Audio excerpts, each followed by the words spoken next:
উফ ভাইয়া, তোমার গার্লফ্রেন্ডের জন্য আর কতক্ষণ রোদে দাঁড়িয়ে থাকবো? আসলে রোদে আপনি একা দাঁড়িয়ে নেই, আমিও আছি। আর ঝগড়াটা কিন্তু আমার আপু আর আপনার ভাইয়ার মধ্যে হচ্ছে। সে তো দেখছিই, কিন্তু ঝগড়া থামাতে এসে আমি যে আপনার মায়ে পড়ে যাব সেটা তো স্ক্রিপ্টে ছিল না। তাই নাকি? তা এই মায়া কি শুধু আজকের জন্যই, নাকি ভবিষ্যৎ নিয়ে কোনো পরিকল্পনা আছে? পরিকল্পনা তো অনেক বড়, তবে তার আগে হবু ভাবির হাত থেকে পার পাবো কি না সেটাই ভাবছি। তাহলে পুরো গল্পটা শুনেই দেখুন না, আমাদের এই ঝগড়া আর প্রেমের শেষটা কোথায় হয়। এতক্ষণ শুনছিলেন সারাংশ, এবার আসি মূল গল্পে। উফ ভাইয়া, আর কতক্ষণ এভাবে অপেক্ষা করতে হবে? আর একটু অপেক্ষা করো, এখনই এসে যাবে। হয়তো রাস্তায় জ্যামে পড়েছে। এই বলে আরও কিছুক্ষণ অপেক্ষা করতে লাগলাম। আসলে আজকে আমি ভাইয়ার গার্লফ্রেন্ডের সাথে দেখা করতে এসেছি।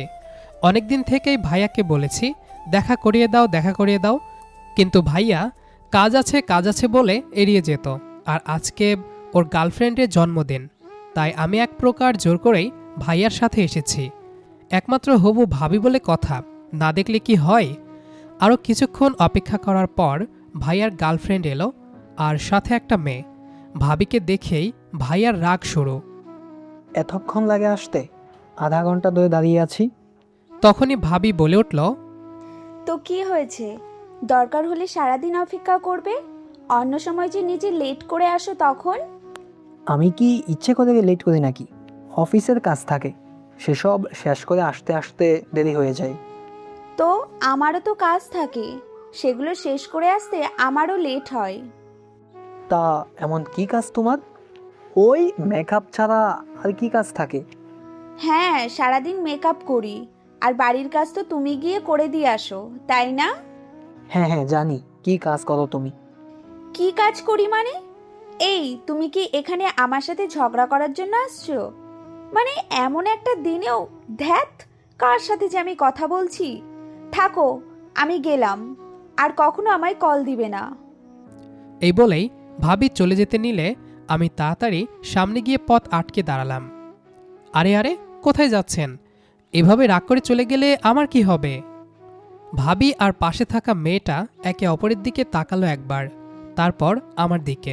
বুঝতে পারলাম ওরা আমাকে এখনও চিনতে পারেনি। তাই আমি বললাম, শুভ জন্মদিন ডিয়ার হবু ভাবি। আজকের দিনে এভাবে রাগ করে চলে যাচ্ছেন, তাও আবার আমাকে রেখে। এটা কি উচিত? ভাবি অবাক হয়ে ভাইয়ার দিকে তাকালো। তখনই ভাইয়া বলল, ইনি হচ্ছেন আপনার একমাত্র দেবর মাহিন। ভাবি এসে আমার দিকে তাকালো। তার মানে তুমিই মাহি? জি, আমাকে চিনেন তাহলে? ভাবি একটু হেসে মাথা নেড়ে বলল, চিনবো না কেন? এই লোকটার মুখে তো তোমারই গল্প বেশি শোনা হয়েছে। মাহিন এটা করেছে, মাহিন ওটা করেছে। আমি একটু লজ্জা পেয়ে হাসলাম। জানি না কি কি বলেছে, তবে আমি কিন্তু অনেক ভদ্র আর শান্ত। হ্যাঁ, তা তো দেখলামই। আর অন্য কারো মতো হওয়ারও চেষ্টা করবে না। কথাটা ভাবি ভাইয়াকে ঠেস মেরে বলল, যেটা ভাইয়া বেশ ভালোই বুঝতে পেরেছে, কিন্তু আর কিছু বলল না। তাহলে অনুগ্রহ করে চলুন ক্যাফেতে গিয়ে বসি। এভাবে রোদে দাঁড়িয়ে থাকলে মাথায় আগুন ধরে যাবে, তখন আবার ফায়ার সার্ভিসকে ডাকতে হবে। আমার কথা শুনে সবাই হেসে উঠল, সাথে ওই মেয়েটাও। আমার চোখ অজান্তেই তার দিকে গেল। এতক্ষণ খেয়াল না করলেও এখন করলাম। বেশ সুন্দর দেখতে, একদম ভাবির মতোই। তারপর আমরা একটা ক্যাফেতে গিয়ে বসলাম, আর এর মধ্যেই ওদের দুজনের ঝগড়া শেষ হলো। তাও এমনি এমনি না, ভাইয়া অনেকবার সরি বলেছে। তারপর হঠাৎ ভাবি বলে উঠল, আরে হ্যাঁ, আমি তো ভুলেই গিয়েছি। এই যে ও হচ্ছে রিয়া, আমার খালাতো বোন। আর রিয়া, এই যে ইনি হচ্ছেন তোর দুলা ভাই। রিয়া হাসি মুখে বলল। আসসালামু আলাইকুম দুলা ভাই। ভাইয়াও হেসে জবাব দিল। ওয়ালাইকুম আসসালাম, কেমন আছো? আলহামদুলিল্লাহ ভালো, আপনি কেমন আছেন? ভালোই ছিলাম, তবে তোমাকে দেখে আরও ভালো ফিল করছি। বলেই ভাইয়া ভাবির দিকে আর চোখে তাকালো। ভাবিও কম না, সাথে সাথে বলল, ও আচ্ছা, তাই নাকি? আমাকে দেখে তো কখনো এমনটা বলনি তুমি। কারণ তখন ফিল হয়নি। ও আচ্ছা, তাই। তখনই রিয়া মাঝখান থেকে বলে উঠল, আরে আরে, আপনারা আবার ঝগড়া লাগিয়ে দিয়েন না প্লিজ। আমিও বলে উঠলাম, হ্যাঁ, যা অবস্থা দেখছি বিয়ের পর রোম্যান্সের থেকে ঝগড়াটাই বেশি হবে। আমার কথাটা শুনে ভাইয়া আর ভাবি দুজনেই ভীষণ লজ্জা পেল। এটা দেখে রিয়া হালকা হেসে আমার দিকে তাকিয়ে বলল, আপনি আগেই বিয়ের পরের ভবিষ্যৎ দেখে ফেললেন নাকি? না না, আমি তো শুধু সম্ভাবনা বিশ্লেষণ করলাম। বাস্তব অভিজ্ঞতা না থাকলেও মানুষের মুখ দেখে অনেক কিছু বোঝা যায়। এই কথা শুনে রিয়া হেসে উঠল। ভাইয়া আমার দিকে চোখ বড় করে তাকালো, কিন্তু কিছু বলল না। ভাবি তখনও ভান করে মুখ অন্যদিকে ঘুরিয়ে রেখেছে, কিন্তু ঠোঁটের কোণে যে হাসিটা লুকাতে পারছে না সেটা আমি ঠিকই ধরতে পারলাম। ক্যাফের ভেতরে হালকা কফির ঘ্রাণ আর বাইরে সন্ধ্যার নরম আলো, সব মিলিয়ে একটা অন্যরকম সুন্দর পরিবেশ। আমরা সবাই বসে আছি, কিন্তু ভাইয়া আর ভাবির মধ্যে ছোট ছোট খুনসুটি যেন চলতেই আছে। হঠাৎ ভাবি আবার শুরু করলো, আচ্ছা মাহিন, তোমার ভাই কি সবসময় এমনই বেশি কথা বলে, নাকি আজকে স্পেশাল দিন বলে বেশি বেশি শুরু করেছে? আমি একটু ভেবে বললাম, সত্যি বলতে কি ভাইয়া দুটোই করে। কখনো কম কথা বলে, কখনো আবার এমন কথা বলে যে আশেপাশের মানুষ শুনে পাগল হয়ে যায়। ভাইয়া সাথে সাথে বলে উঠল, তোর কি আমার বদনাম না করলে ভালো লাগে না? সত্য কথা বললে সেটা বদনাম হয় না ভাইয়া। তুই চুপ থাক, আরেকটা কথা বললে খবর আছে। কেন, কি করবে তুমি? তোমার এত সাহস নেই যে আমার সামনে আমার দেবরকে তুমি কিছু করবে? আমি হালকা চিৎকার দিয়ে বলে উঠলাম, বাহ ভাবি বাহ, এই না হলে আমার ভাবি। যাক, অবশেষে কাউকে তো পেলাম যে আমার পক্ষ নিয়ে কথা বলবে। অবশ্যই আমি তোমার পক্ষে। হায় আল্লাহ, কি ভাগ্য আমার! জিনিস আমার, কিন্তু পক্ষ নিচ্ছে আরেকজনের। জিনিস ঠিকমতো সামলে রাখতে পারো না দেখেই তো এই অবস্থা। এ কথা শুনে আমি আর রিয়া হেসে উঠলাম, আর ভাইয়া মুখ ভেঙচে দিয়ে অন্যদিকে তাকালো। ঠিক তখন ওয়েটার এসে কেক নিয়ে এলো। ছোট্ট সুন্দর একটা চকলেট কেক, আর ওপরে খুব সুন্দর করে লেখা, হ্যাপি বার্থডে মাই হানি। লেখাটা আমি একটু জোরে জোরে পড়লাম, হ্যাপি বার্থডে মাই হানি। তখনই রিয়া বলে উঠল, ওহো, কি ভালোবাসা!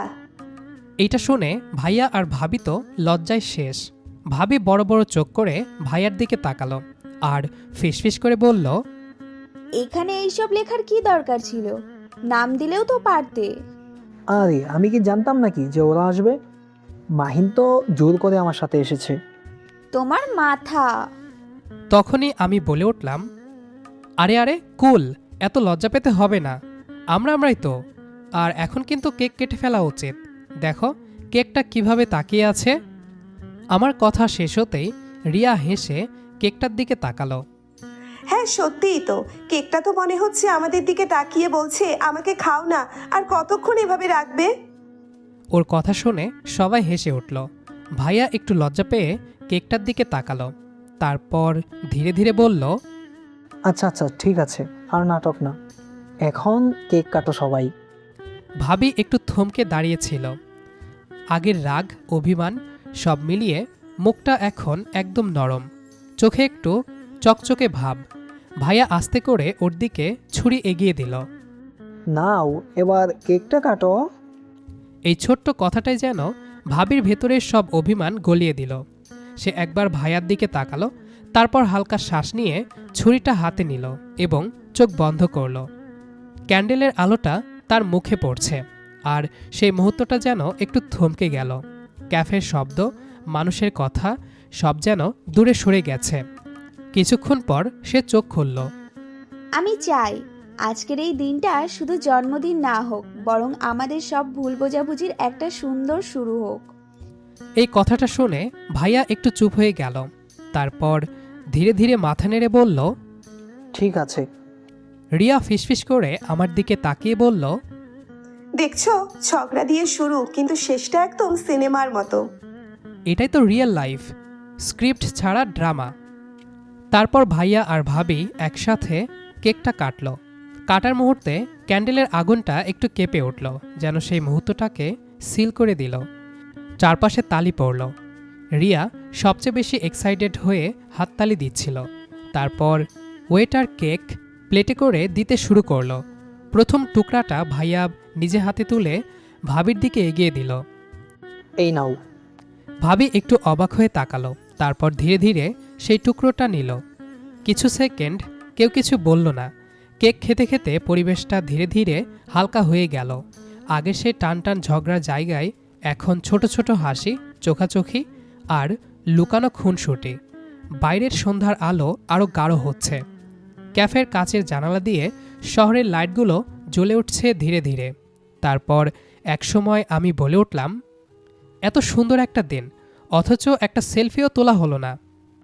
হ্যাঁ তাই তো, তোর ফোন দিয়ে ছবি তুল তাহলে, ক্যামেরা ভালো আছে।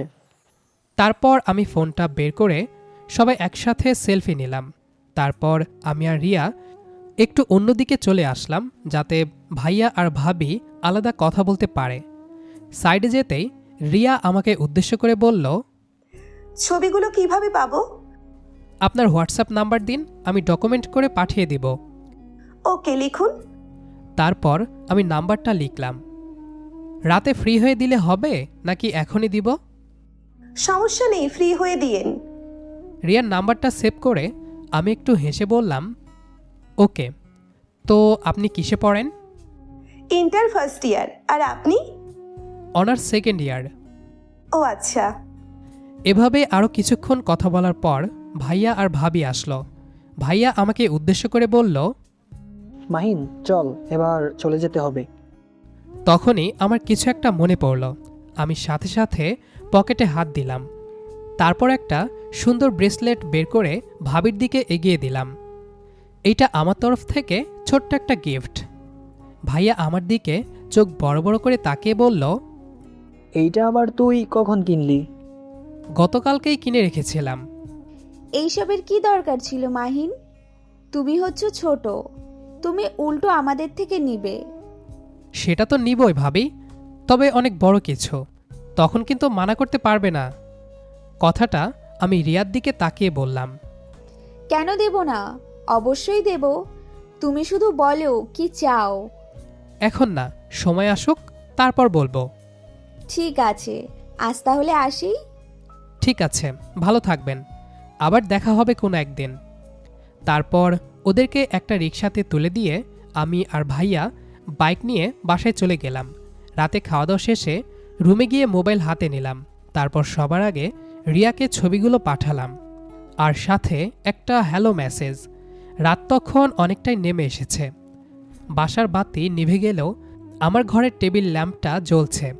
ফোনের স্ক্রিনে রিয়ার নামটা দেখে একটু থমকে গেলাম। ওপাশ থেকে রিপ্লে এসেছে। হাই। আমি সাথে সাথে রিপ্লে দিলাম, ছবি পেয়েছেন? হ্যাঁ, অনেক সুন্দর এসেছে সবগুলো ছবি, থ্যাঙ্কস। ওয়েলকাম। কি করছেন? এই তো কিছু না, খাওয়া দাওয়া করে রুমে আসলাম। আপনি? আমিও। কিছুক্ষণ নীরবতার পর আমি আবার লিখলাম, আজকের দিনটা মাথার ভেতর বারবার রিপ্লে হচ্ছে। আমারও, বিশেষ করে শুরুটা মনে হচ্ছিল এখনই বুঝি ঝড় উঠবে। আর শেষটা কিন্তু একদম শান্ত সমুদ্র। আপু আর আপনার ভাইয়ার ঝগড়াটা দেখতে দেখতে কখন যে হাসিতে পরিণত হলো বুঝতেই পারিনি। আপনি না থাকলে এতটা হালকা হতো না পরিবেশটা। আবার শুরু করলেন? না, আজকে শুধু সত্য কথাই বলবো ঠিক করেছি। আপনি সব সময় এমন শান্তভাবে কথা বলেন? তবে সবার সাথে না, কিছু কিছু মানুষের সাথে। বুঝলাম। কি বুঝলেন? কিছু না। আমি ফোনের দিকে তাকিয়ে হালকা হাসলাম। আচ্ছা, একটা কথা জিজ্ঞেস করি? করুন। আজকে প্রথম দেখাই আমাকে কেমন লাগলো আপনার? ওপাশে কয়েক সেকেন্ড চুপ, তারপর রিপ্লাই, সত্যি বলবো? অবশ্যই। আপনাকে দেখে মনে হয়নি আপনি এত কথা বলতে পারেন, অনেক সিরিয়াস টাইপ লাগছিল।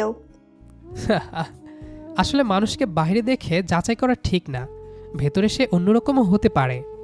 হ্যাঁ, সেটা আপনাকে দেখে বুঝেছি। একটু নীরবতা, কিন্তু সেই নীরবতাটাও অস্বস্তিকর না, স্বস্তির। রিয়া আবারও লিখল, এখনো ঘুমাননি কেন? ঘুম আসছে না। কেন? আজকের দিনের কিছু মুহূর্ত ঘুমাতে দিচ্ছে না। মুহূর্ত নাকি মানুষ? আমি কয়েক সেকেন্ড ভেবে লিখলাম, দুটোই। ওপাশে টাইপিং বন্ধ হয়ে গেল। তারপর ছোট্ট রিপ্লাই। আপনি না আসলেই অদ্ভুত। ভালো না খারাপ? এখনো ঠিক বুঝতে পারছি না, তবে খারাপ না। এইটুকুই অনেক। রাত কিন্তু অনেক হয়েছে, এবার ঘুমানো উচিত। ঠিক বলেছেন। তবে একটা কথা বলে ঘুমাবেন। কি? আজকের দিনটা আপনার কাছে কেমন ছিল, এক কথায়? রিয়া একটু সময় নিয়ে লিখল, অপ্রত্যাশিত কিন্তু খুব সুন্দর। আমার কাছেও। ঠিক আছে, গুড নাইট। গুড নাইট, ভালো থাকবেন। আপনিও। চ্যাটটা সেখানে থেমে গেল, কিন্তু কথাগুলো যেন থামল না। ফোনের স্ক্রিন নিভে গেলেও মনে হচ্ছিল আজকে একটা সুন্দর পরিচয় হলো, যেখানে অচেনা থেকে ধীরে ধীরে চেনা হয়ে ওঠার গল্পটা খুব সুন্দরভাবে এগোচ্ছে। ফোনটা টেবিলে রেখে লাইট নিভিয়ে শুয়ে পড়লাম, কিন্তু চোখ বন্ধ করলেই আজকের দৃশ্যগুলো একটার পর একটা ভেসে উঠছে। ক্যান্ডেলের আলো, কেক কাটার মুহূর্ত, রিয়ার হাসি, সবকিছু মিলেমিশে অদ্ভুত একটা শান্ত অনুভূতি দিচ্ছে। পরদিন সকালেই ঘুম ভাঙল দেরিতে। ফোন হাতে নিয়েই দেখি রিয়ার একটা মেসেজ। Good morning. এই ছোট্ট মেসেজ থেকেই কথা শুরু। তারপর প্রায় প্রতিদিনই দুই একটা করে কথা হতে লাগলো। প্রথমে ছবি, তারপর পড়াশোনা, তারপর দিনের গল্প। কথাগুলো কখন যে অভ্যাস হয়ে গেল বুঝতেই পারলাম না। একদিকে ভাইয়া আর ভাবির সম্পর্কেও বদল আসতে লাগলো। আগের মতো ছোট ছোট বিষয় নিয়ে ঝগড়া হলেও এখন তার শেষে হাসি থাকতো। মাঝে মাঝে ভাবি বাসায় ফোন দিত, ভাইয়ার সাথে কথা বলতে বলতে আমার খোঁজও নিত। মাহিন কোথায়? ওকে দাও তো। আমি ফোন নিলে হাসতে হাসতে বলতো, তোমার ভাইকে সামলাতে সামলাতে আমার অবস্থা পুরো খারাপ। ধীরে ধীরে দুই পরিবারের কথাবার্তা শুরু হলো। কয়েক মাসের মধ্যেই ঠিক হয়ে গেল বিয়ের তারিখ। বিয়ের দিনটা ছিল খুব ব্যস্ত, খুব আনন্দের। ভাবি লাল শাড়িতে মাথা নিচু করে বসে আছে, ভাইয়া পাশে বসে চুপচাপ তাকিয়ে। আমি দূর থেকে দাঁড়িয়ে সব দেখছিলাম। হঠাৎ চোখে পড়ল এক কোনায় দাঁড়িয়ে রিয়া, নীল ড্রেস পরে সব কিছু দেখছে। আমাদের চোখাচোখি হলো। ও হালকা হাসল, সেই হাসিটা অকারণেও মন ভালো করে দেওয়ার মতো। বিয়ের ঘর মানেই এক অদ্ভুত কোলাহল, হাসি, দৌড়ঝাঁপ, আত্মীয়দের গল্প, আর মাঝে মধ্যে হালকা বিশৃঙ্খলা। কিন্তু সেই বিশৃঙ্খলার মাঝেও কিছু পরিবর্তন থাকে, যেগুলো খুব নীরব, খুব ব্যক্তিগত। আমি ঠিক তেমন একটা মুহূর্তেই দাঁড়িয়েছিলাম। রিয়া তখনও এক কোনায়, ভিড়ের মধ্যে থেকেও আলাদা, হাতে ফোন, কিন্তু চোখ অন্য কোথাও। মনে হচ্ছিল চারপাশের সব কিছু সে দেখছে, অনুভব করছে। আমি একটু এগিয়ে গেলাম, খুব কাছে না, আবার খুব দূরেও না। এমন একটা দূরত্বে দাঁড়ালাম যেখান থেকে কথা না বললেও উপস্থিতি বোঝা যায়। আমি হালকা গলায় বললাম, অনুষ্ঠান কেমন লাগছে? রিয়া আমার দিকে তাকিয়ে ছোট্ট করে হাসল। খুব সুন্দর, তবে সবচেয়ে সুন্দর লাগছে মানুষগুলোর মুখ। কার মুখ সবচেয়ে বেশি সুন্দর লাগছে? রিয়া চোখ নামিয়ে বলল, যারা মন থেকে খুশি তাদের মুখই আলাদা লাগে। কথাটা সাধারণ, কিন্তু বলার ভঙ্গিটা ছিল অসাধারণ। আমরা দুজন পাশাপাশি দাঁড়িয়ে বিয়ের আনুষ্ঠানিকতা দেখছিলাম। এরপর একসময় ছবি তোলার হুল্লোড় শুরু হলো। সবাই গ্রুপ ছবি তুলছে। ভাইয়া আমাকে ডাকলো, মাহিন, এইদিকে আই। আমি এগিয়ে গেলাম। ঠিক তখন ভাবি রিয়াকে হাত ধরে টেনে নিয়ে বলল, তুইও আয়। রিয়া একটু সংকোচ নিয়ে আমার পাশে এসে দাঁড়ালো। তারপর সবাই মিলে অনেক ছবি তুললাম। অনুষ্ঠান শেষের দিকে রাত গাঢ় হতে লাগলো। একে একে সবাই বিদায় নিচ্ছে। রিয়া দাঁড়িয়ে আছে এক পাশে। যাওয়ার আগে সে আমার দিকে তাকালো। আচ্ছা, আবার দেখা হবে তো? আমি একটু হেসে বললাম, যদি আপনি চান তাহলে হবেই। রিয়া উত্তর দিল না, শুধু মাথা নেড়ে হালকা হাসল। সেই হাসিটা যেন অদৃশ্য একটা সেতু হয়ে রইল আমার মাঝে। বিয়ের পরের দিনগুলোতে কথা আরও নিয়মিত হতে লাগলো, কোনো বিশেষ কারণ ছাড়াই। সাধারণ কথার ভেতরেই অস্বাভাবিক এক টান তৈরি হচ্ছিল। কখন আপনি থেকে তুমি হয়ে গেলাম, কেউ টেরও পেলাম না। তারপর ধীরে ধীরে প্রেম। কিন্তু এই বিষয়ে ভাইয়া কিংবা ভাবি কেউই জানে না। কিন্তু অনেক ভেবে ঠিক করলাম এভাবে না বলে থাকা ঠিক না। তাই একদিন সুযোগ বুঝে ভাবির সাথে কথা বললাম। ভাইয়া তখন অফিসে ছিল। ভাবি, একটা কথা বলবো? ভাবি সন্দেহের চোখে তাকালো। তোমার এই মুখ দেখে মনে হচ্ছে বিশেষ কিছু বলবে। হ্যাঁ, তেমনটাই। তাহলে বলো।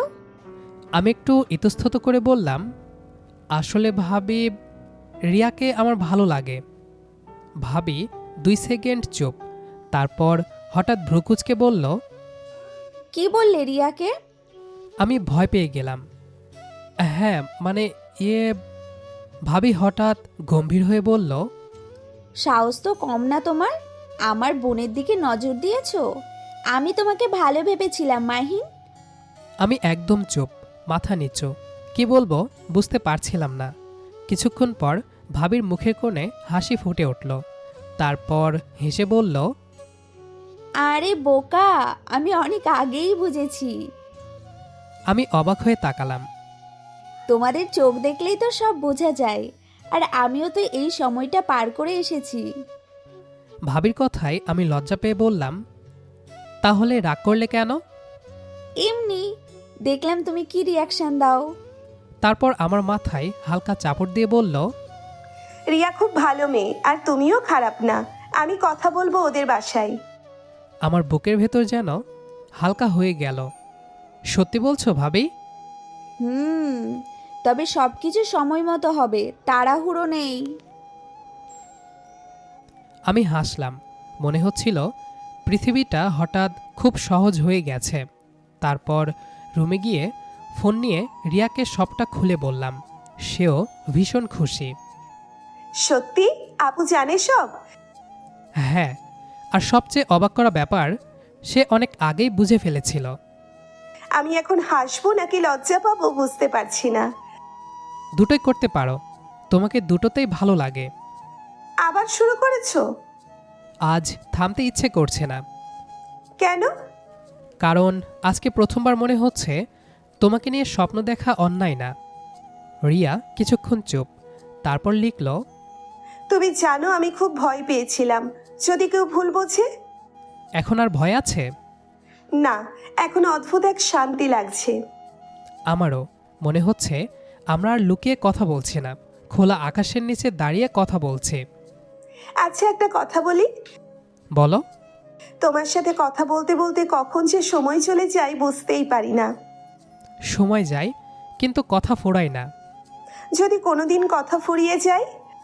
তাহলে চুপ করে বসে থাকবো, তবুও ভালো লাগবে। তুমি সবসময় এমন কথা বলো কেন? কারণ তুমি শোনো। তুমি না আসলেই অদ্ভুত। খারাপ অদ্ভুত? না, অদ্ভুতের মতো অদ্ভুত, আর সেটা আমার ভালো লাগে। তাহলে একটা কথা বলি। বলো। তুমি আমার জীবনে খুব শান্তভাবে ঢুকেছ, কিন্তু এখন পুরো জায়গাটা নিয়ে নিয়েছ। আমি তো কিছুই করিনি। করেছ, আমার প্রতিটা দিনের মধ্যে ঢুকে গেছ। তোমাকে খুব আপন মনে হয়।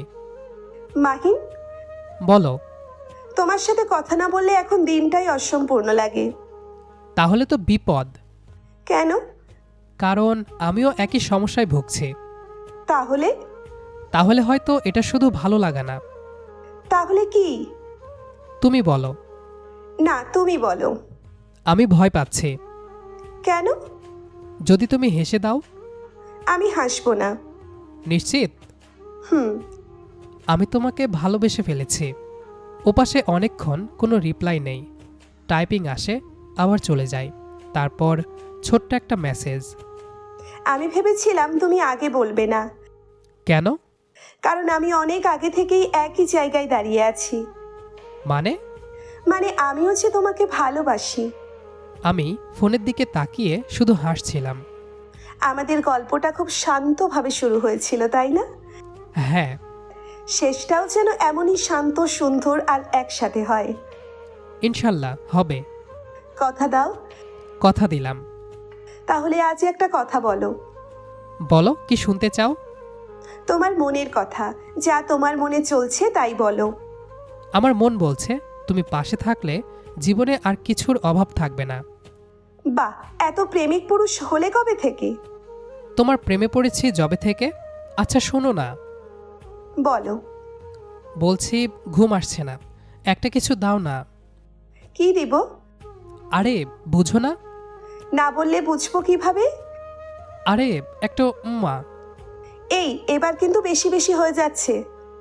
আচ্ছা ঠিক আছে, আর চাইবো না। সত্যি? তবে একটা কথা বলবো? বলো। আজকে সারাদিন যত কথা বলেছি সব মিলিয়ে মনে হচ্ছে তোমার সাথে কথা বলাটা এখন আমার দিনের সবচেয়ে প্রিয় অংশ। তুমি এমন কথা বললে আমি অজান্তেই যেন কোথাও হারিয়ে যাই। দেখো আবার যেন পথ না ভুলে যাও। ওপাশ থেকে হাসির ইমোজি এলো। আমি আবার লিখলাম, রিয়া, বলো। উম্মাটা তাহলে সত্যি বাকি রইল? হুম। কিন্তু আমার এখনই দরকার। এত তাড়া কেন? কারণ ঘুম আসছে না। আচ্ছা চোখ বন্ধ করো। করেছি। কল্পনা করো আমি খুব কাছে দাঁড়িয়ে আছি। হুম। এখন নাও। উম্মা। আমি কয়েক সেকেন্ড চুপ থেকে লিখলাম, পেয়েছি। কেমন লাগলো? অদ্ভুত শান্তি। এবার তাহলে ঘুমাও। ওকে, গুড নাইট। Good night. এভাবেই চলতে থাকে আমাদের দুষ্টুমিষ্টি প্রেম। গল্পের শেষটা তো শুনলেন। ঝগড়া দিয়ে শুরু হলেও আমাদের পরিণতিটা কিন্তু ছিল ভীষণ শান্ত আর সুন্দর। জীবনটা আসলে এমনই, কখনো কখনো অপ্রত্যাশিত মানুষগুলোই সবচেয়ে আপন হয়ে যায়। আমাদের এই ছোট্ট প্রেমের গল্পটি আপনাদের কেমন লেগেছে তা কমেন্টে জানাতে ভুলবেন না। ভালো লাগলে লাইক দিন এবং আমাদের পরবর্তী গল্পগুলো শুনতে চ্যানেলটি সাবস্ক্রাইব করে রাখুন। আজকের মতো বিদায় নিচ্ছি। সবাই ভালো থাকবেন। আল্লাহ হাফেজ।